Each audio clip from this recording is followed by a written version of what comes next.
সকলেরই একটাই বক্তব্য যে আমরা 54 বছরে বিভিন্ন দল দেখেছি, এবার আমরা হুজুরদেরকেই দেখব, আপনাদেরকেই দেখব। ব্যাপক সাড়া।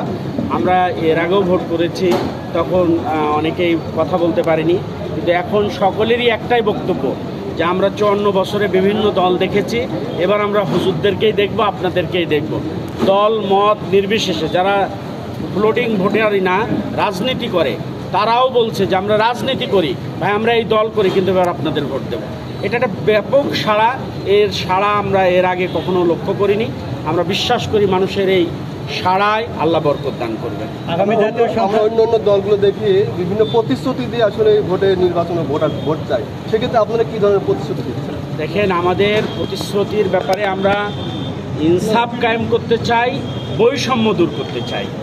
এই দুটো জিনিস বাংলাদেশে যদি হয়ে যায়, তাহলে বাংলাদেশটা সোনার দেশে রূপান্তরিত হবে। আমাদের স্পেশাল কিংবা ইন্ডিভিজুয়াল কোনো প্রতিশ্রুতি নেই। ইন্ডিভিজুয়াল প্রতিশ্রুতি মানুষ তারাই দেয় যারা প্রতিশ্রুতি দিয়ে প্রতিশ্রুতি ভঙ্গ করে। আমরা ভঙ্গও করতে চাই না, আমরা ইনসাফ প্রতিষ্ঠা করতে চাই, ন্যায় প্রতিষ্ঠা করতে চাই, বৈষম্য দূর করতে চাই।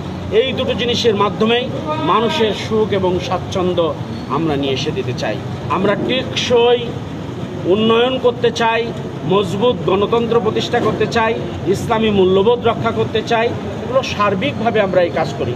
আর এক এক অঞ্চলে এক এক রকম দুর্ভোগ আছে, সেইগুলো আমরা অঞ্চল ভেদে অনুধাবন করে, বুঝে, মনিটরিং করে তারপরে সেগুলো আমরা সমাধান করতে চাই। আগামী জাতীয় সংসদ নির্বাচনে আপনাদের দলীয় কোনো স্লোগান আছে কিনা? এখনও দলীয় স্লোগান দেয়নি। দলীয় স্লোগান দিলে আপনারা সবার আগে জানতে পারবেন।